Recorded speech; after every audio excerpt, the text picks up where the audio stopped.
So we are back in the gun room for what is probably going to prove to be a multi-part video. And this rifle has been one that I have been wanting ever since I've seen it first introduced on the market. Now, I have seen a lot of reviews on it. I've waited on this one, and it's been one of those ones that it's just so intriguing of a rifle, I had to try it. And in case you were wondering, yes, this is a Ruger, but which one? If you guessed the SFAR, you would be correct. So this is the 16-inch Ruger SFAR. So this is their lightweight 308 carbine. So yeah, I was so intrigued about the weight behind one of these, or the lack thereof. So this is a sub 7-pound 308 AR style rifle, and it basically is mimicking the dimensions of an AR-15, so your standard 5.56 223 gun. So with that said, I mean, obviously, and this is going to be straight out of the box review, guys. So I have not shot this. I literally just got it home. But one of the big things I've seen with this is the reliability issues that people have had. I mean, if you've watched some of the reviews, I mean, just the failures to feed, some failures to extract, just a host of just feeding issues have plagued this rifle out of the box.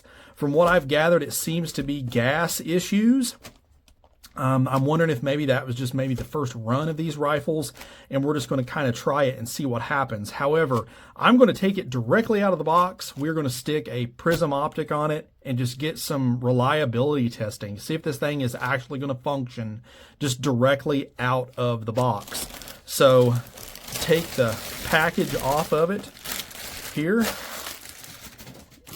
And let's get the, I definitely want to take a look at the manual while we have it on camera.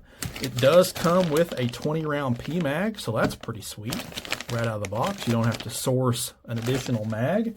But they tout this as sub 7 pounds, and I gotta say, feeling it, I would have to agree. That is pretty darn impressive. Wow. All right, let me get this ginormous box out of the way here, and let's get the rifle back within camera's view and try not to knock over the camera.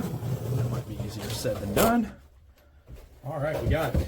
So let's take a look here at the SFAR, the SFAR as they call it.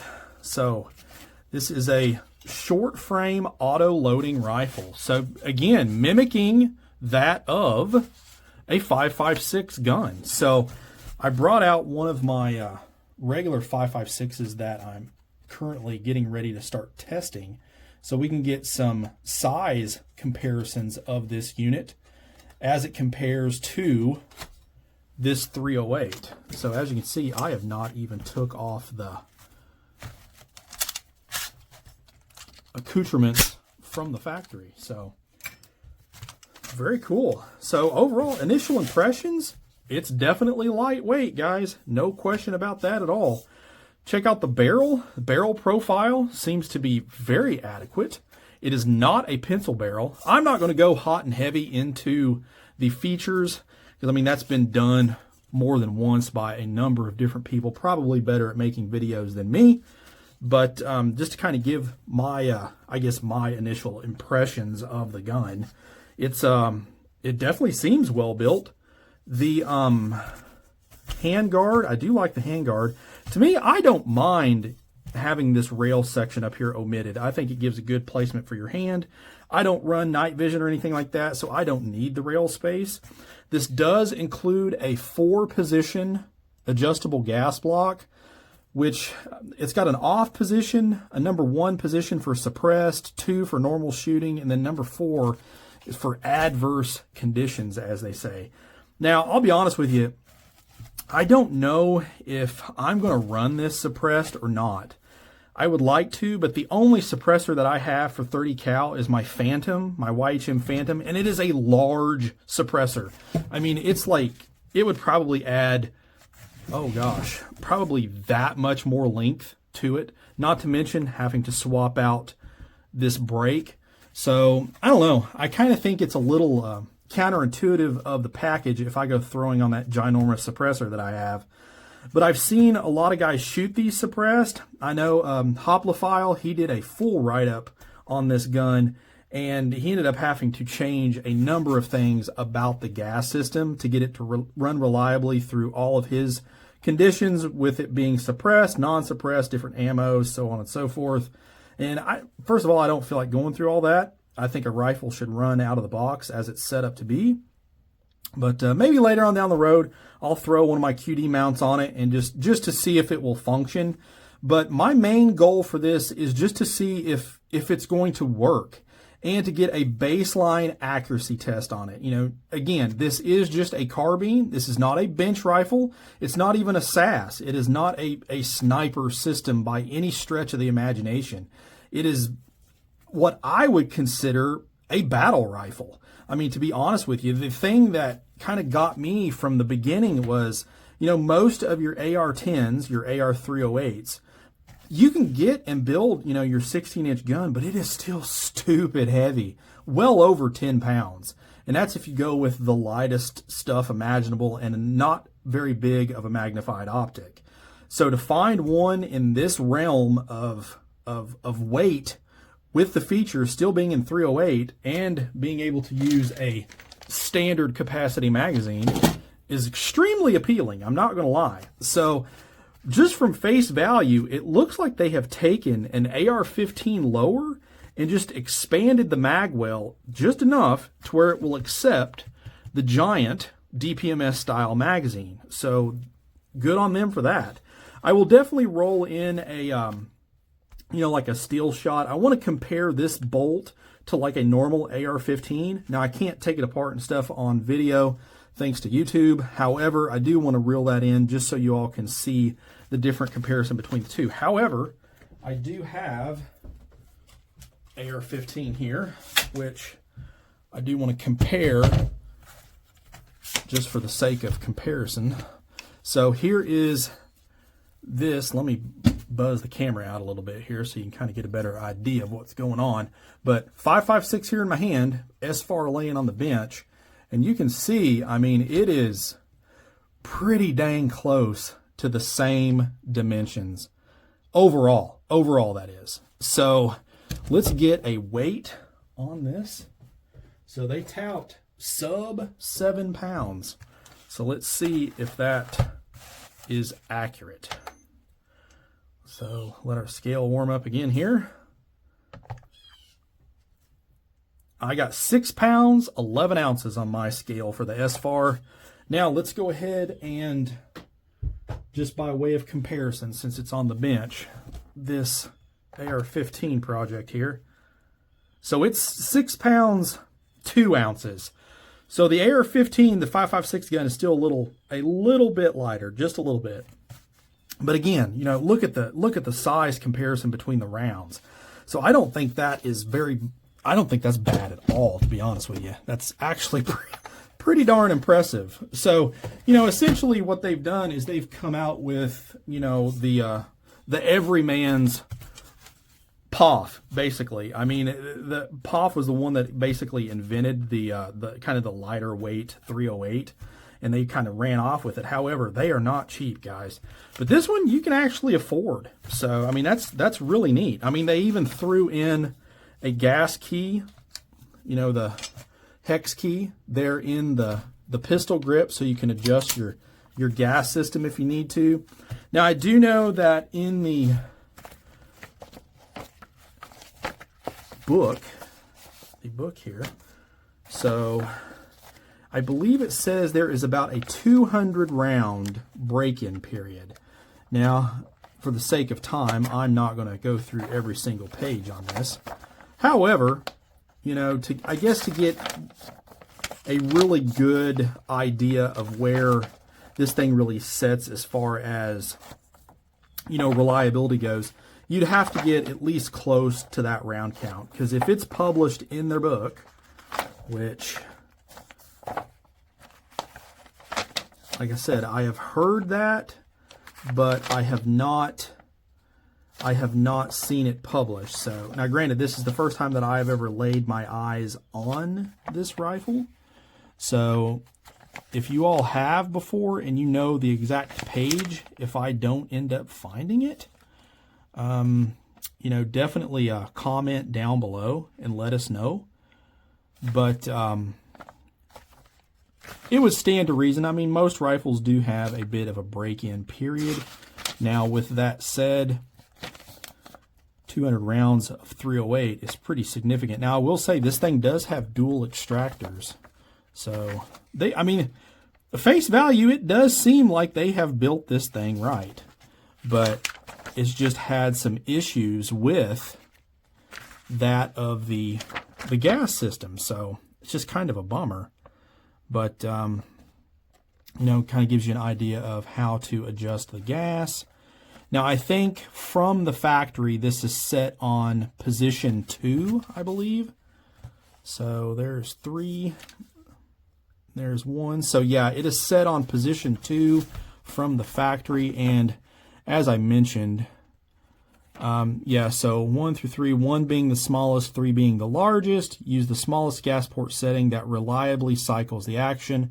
Because and I did find that, good deal. So now they do say in here to mitigate the time that you run on setting 3, as it can beat the rifle down. So that's also something to keep in mind of. And they do say here, the rifle will break in at approximately 100 to 200 rounds. The regulator setting should be verified periodically, including any time a new ammunition is used or the rifle configuration changes significantly. So that means, are you using a can or not? But, you know, first and foremost, I want to do this literally straight out of the box. I am going to throw our TPO prism on this, since it's a smaller footprint optic, and we'll get some rounds through it. I want to put, gosh, I'm going to go ahead and shoot 100 rounds to this, guys. I'm going to go ahead and run 100 through it and just see literally, are we going to have any failures? Is it going to function and feed and extract reliably? If we can get through that, then I will move to accuracy testing. I don't think there's really any sense in moving to accuracy testing if it's not going to fully be functional, just shooting the rifle. So we'll sight this prism optic in, get some stuff on steel. I'll bring you guys along for all of that so we can see how it ends up, and fingers crossed, and then we'll go from there, guys.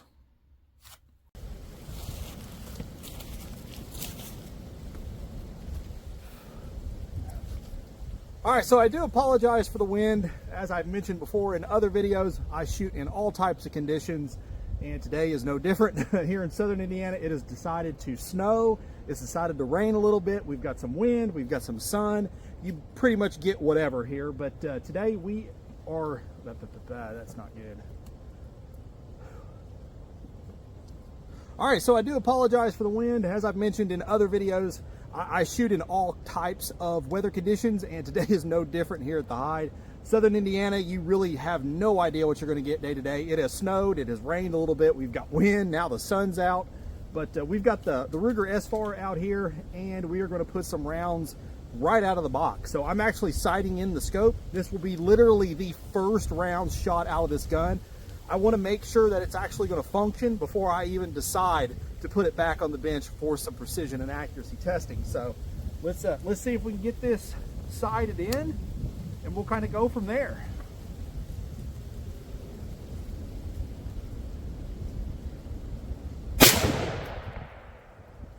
All right.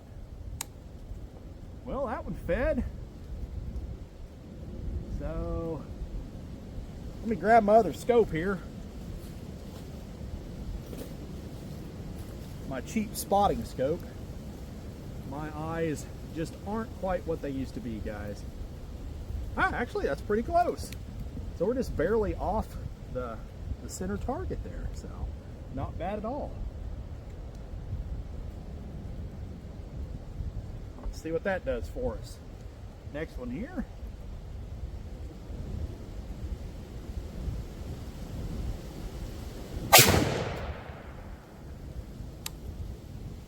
And I have to say, guys, the oh,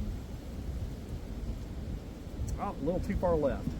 The trigger in this, I did pull it off camera. It is 3.5 pounds, and it is 2-stage trigger. It is absolutely awesome. I mean, as far as like, now I am a self-proclaimed trigger snob. There is nothing I would change about that so far, just after the first couple of pulls, but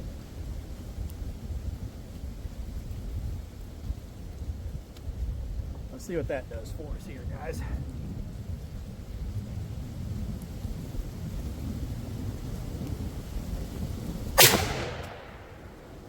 Dead in the center. All right. So let me load up our other magazine. I'm just shooting some Winchester M80 just to get a feel for this and see if it's actually going to cycle or not. And we've got it on target. I'm going to reposition the camera. Let's get some shots downrange and see what this thing's going to do. All right, so we got over here. We're at about 100 yards. We've got the SFAR loaded back up. We've got the rest of that box of Winchester M80 ball in the magazine. We're going to see what this will do, finishing off this mag. I think the weather is kind of going to push us back inside, but we'll see what happens. Again, I do apologize for the wind. It is definitely picking up. So let's see what we can do.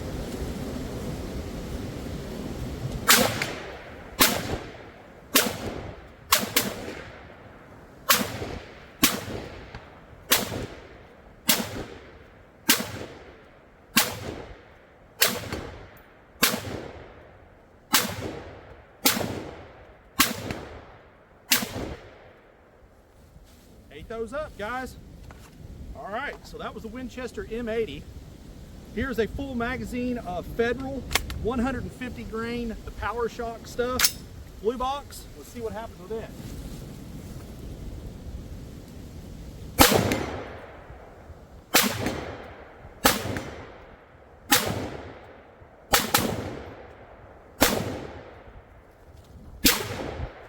Take it out to 200.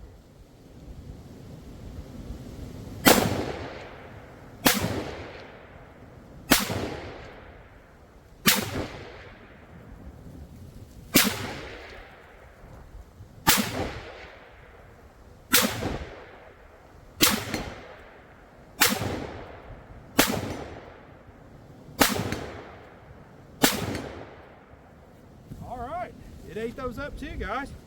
Man, I tell you. So now again, I know that's just 40 rounds, so that's 40 rounds total, but you know, no stoppages or nothing there. And I am extremely impressed with how well it shoulders to be a 308. That is just, that's amazing. Let's run back to the gun bag. I'm going to load up some more ammo. We'll get some active shooting this time, guys. All right, let's take a few more here.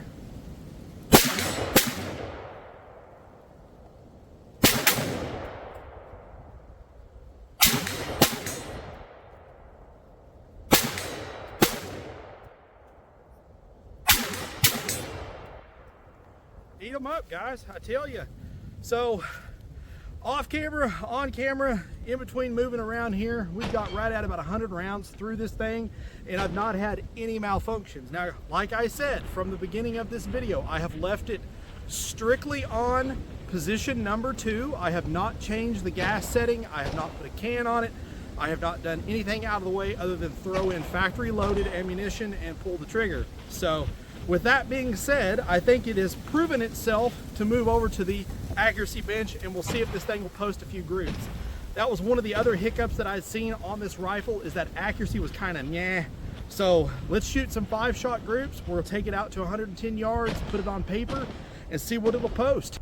All right, so finally, we are back over here at the review bench. We're now on day 3 of trying to get this rifle reviewed. The weather has just been absolute trash here at the hide, but we luckily enough got a nice sunny day. Do have a little bit of a brisk breeze, but it's not too bad. I've got 4 different loads here that we're going to try at 110 yards. Rather than to subject you guys through all that other shooting, I went ahead and finished it up and moved us over here. Now with that said, we are at, after sighting in the Riton 7 Conquer here on here for testing, we're at a total of 103 rounds fired with no issues so far. I have not had any malfunctions from the shooting footage that you guys seen, plus what I did off camera to get us moved over here.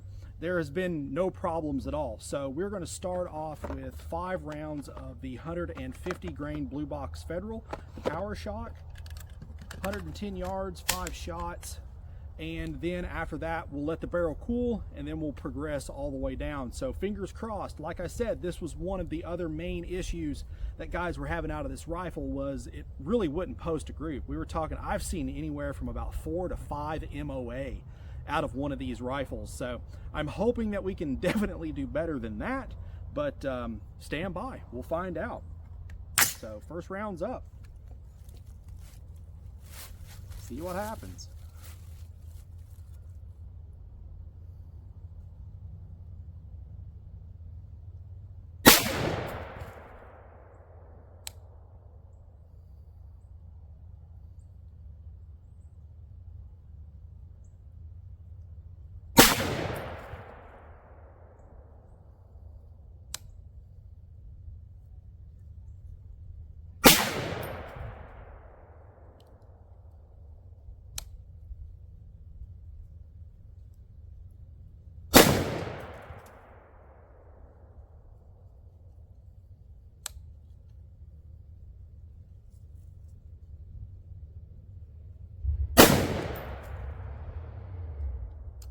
So nothing really overly great to write home about with our Blue Box Federal. Now granted, that is just a hunting load, but let's let this cool down for a couple of minutes, and then we're going to try 5 shots of the Federal Premium, the gold medal match stuff, 168 grain, and see how it fares. Okay, 5 rounds of the 168 grain Sierra loaded gold medal match from Federal.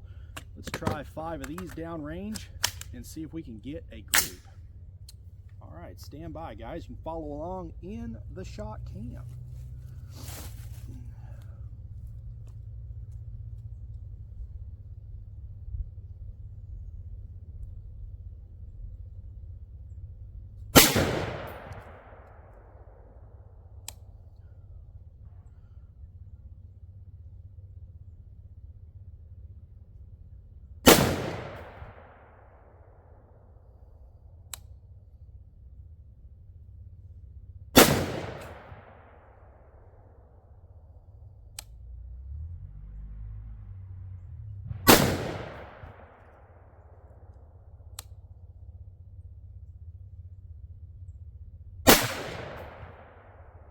All right, not too bad, not too bad. I will say, guys, I absolutely love the trigger in this gun. So the shooting is either going to be due to one of 2 reasons. The rifle, is there some sort of an issue, or the nut behind the trigger, which is probably it. But the trigger has definitely a lot to give. It is a very, very crisp, clean, light break. For a factory trigger, I'm really impressed. But let's let this thing cool again. And we're going to try some Winchester PowerPoint, just some of the 150 grain soft point stuff there, and we'll see how it does. Okay, 5 rounds of our 150 grain PowerPoint from Winchester, just a hunting load, which would probably lend itself to be very good along with the Blue Box Federal for this type of philosophy of use for this gun setup. Now granted, maybe not with this ridiculous scope, but this is just for testing, but it could definitely flex into a hunting role, no problem at all. So let's see what 5 of these do. All right. Again, 110 yards, 5 shots.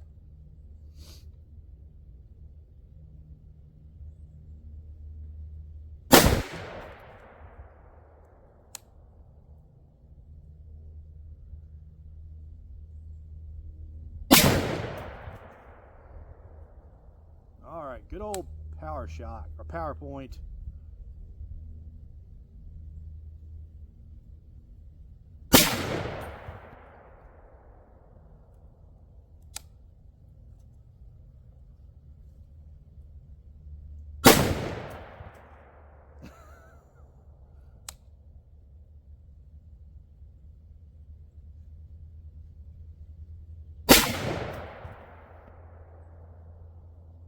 And Winchester PowerPoint doing what Winchester PowerPoint does. Suck. I tell you, it very seldom do I ever have a gun that actually shoots this stuff good, but you can always find it in stock. I would be interested to see, let me know down in the comments if you guys actually shoot this stuff and if it works okay for you. I'd really like to know that answer. But we'll let it cool off again, and then we are going to try 5 rounds of just a 150 grain hollow point load that I have loaded up here at the hide. So we'll try 5 of these at 110 and see what they do. All right, last 5 shots loaded in the magazine. 110 yards. Cross our fingers here and see what happens. Try to get a good purchase on the stock here.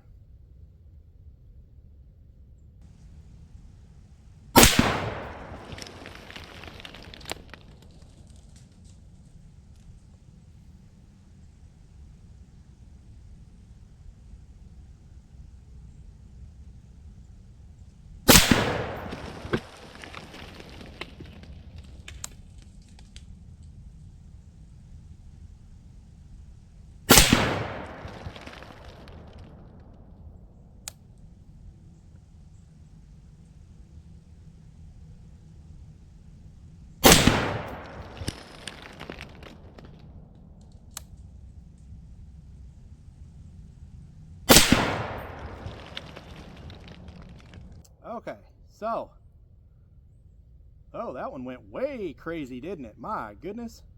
All right, so let me go and grab our target and we'll see how we did. Okay, so I ran down, I grabbed our target, I marked up the 2 groups basically that were worth marking. Now, this first one that we shot with the Blue Box Federal, I can only find 4 shots, so I'll have to go back and look at the target cam, but I think it might have landed up here. I can't see it for sure, but just these 4 are 2.10 inches, and the gold medal match did post 1.704 inches, so under 2 inches. Now, that's still well over MOA.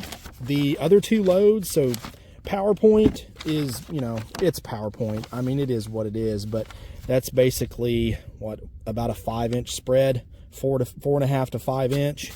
And I don't know what the heck happened with that one. That one could have been me. I could have just bumped the trigger accidentally, but I'm going to give myself a mulligan on that one. But you're still looking at about 3.5 inches here. So I don't know. That's definitely intriguing. I think the rifle perhaps may like a higher grain weight of ammunition. So it could be that. It could just be finicky. I don't know.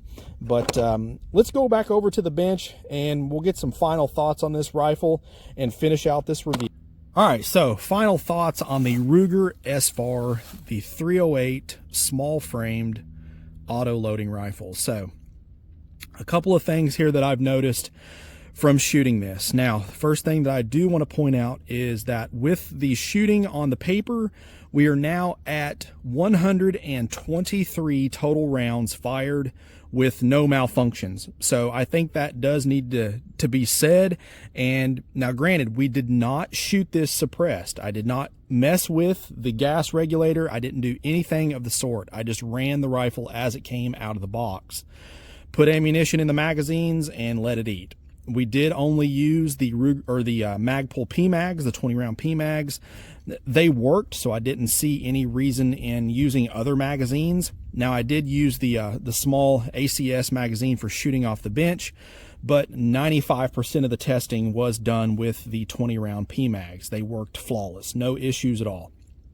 So, with that said, accuracy or precision, I should say, are 5-shot groups. Now, the 168 grain Federal Gold Medal match, it was promising. I'm not going to lie. I think that's something that you could work with, but also I want to take into consideration of what a rifle like this would really be used for. And for myself, I wanted it as a battle rifle philosophy. So 2.5 inches, I mean, in all honesty, that's more than sufficient. Now, granted, anything after about probably 500 yards, it's going to be a little bit tough making precision hits, but I don't think this is a precision rifle. It's not touted to be, and it really isn't. It's not a precision rifle. It's more of a hunting rifle. You could definitely use it in a hunting application for sure. But for me, I wanted something that was sub 10 pounds or 12 pounds in a 30 caliber 308, right? So, and this one fits the bill. I mean, it does do that. Now, there's a couple of things that I did notice that I think could be potentially leading to the accuracy issues, especially like shooting off the bench. And this is just my opinion. This whole video is my opinion. It's worth exactly what it is that you paid for it to watch it. Nothing. But it, you know, coming from, I have shot a lot of guns in my day, and this is just for me. But The stock. I like the SL stocks, but there is a ton of flex in this vertically. That could lead to a little bit of variation, especially when shooting off of a bench or a static location. Because if you're not really pulling that into your shoulder and getting that set, that could offer a little bit of variation in your shot. I mean, it moves. So that's something to take into consideration. Next up is going to be the handguard. The handguard does flex, and if it flexes too much, it will hit the gas block down here. Now, you could take and put a smaller handguard on. These will take, from my understanding, just regular AR-15 handguards. So you could put a smaller handguard on it or whatever. I think the barrel is okay. It wouldn't have shot that gold medal match as well as it did if the barrel was trash. That's just my opinion. I just think it's probably ammo finicky as far as precision goes. If you kind of tinkered around with it and maybe shot it a little bit more, you could probably find an ammo that it really liked. But all of the testing that I did was done shooting just Winchester M80 ball, the 147 grain stuff that you can buy from Walmart. I put probably 60 rounds of the 123 of just that, and it ran them like a champ. And I had no problems hitting out to 200 yards with it. And I mean, honestly, for this application, that's exactly what I want, because you can legitimately tote this rifle around. Now, granted, you're going to have to do something with a sling. You know, that's easy to do. You could, I mean, me personally, I like putting paracord in. I like the paracord method, and then just attaching them that way. You know, depending on what stock you go with. I may or may not change this out to a CTR. Weight is fairly similar, but again, I don't want to go changing the overall, you know, encompassing feature of this rifle, and that is to keep it a lightweight 308. So you got to be very careful. Now, obviously, I'm not going to leave the 7 Conqueror on there. The thing's a brick, but I will probably end up going with some sort of a smaller LPVO, or I'd really like to try out one of the Primary Arms prisms, the ACSS or whatever it is, something lightweight, give you a little bit of magnification, but keep the rifle, you know, kind of in its realm of what it's supposed to be. And for me, a lightweight battle rifle, right? I can tell you the muzzle brake is loud. That thing is, I mean, now, with that said, one of the things that I was probably most impressed with this is the fact that the recoil isn't as bad as what you would think coming from a 7-pound 308.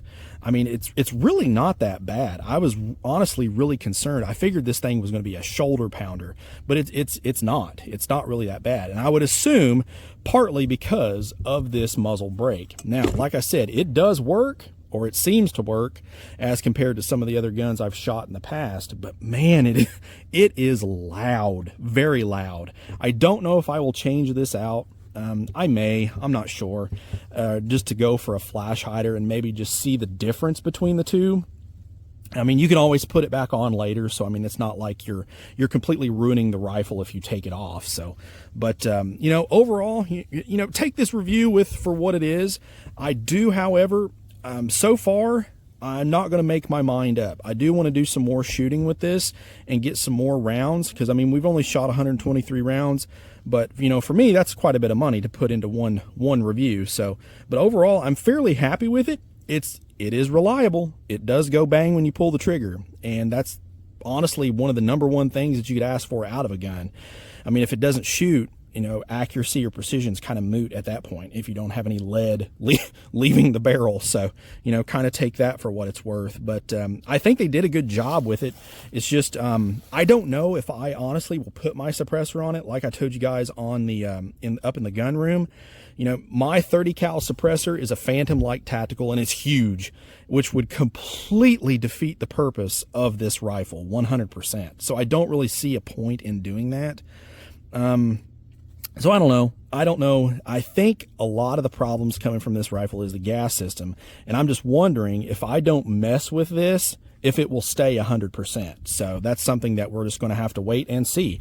But if there's something else you guys would like to see on this rifle, please let me know down below. Or if there's some more shooting that you would like to see, or something else, I will probably get it back on the channel after I get some more rounds to it, maybe in a couple of months, and do a quick update on it just for you guys to kind of see where it's at and how I have it set up at that point.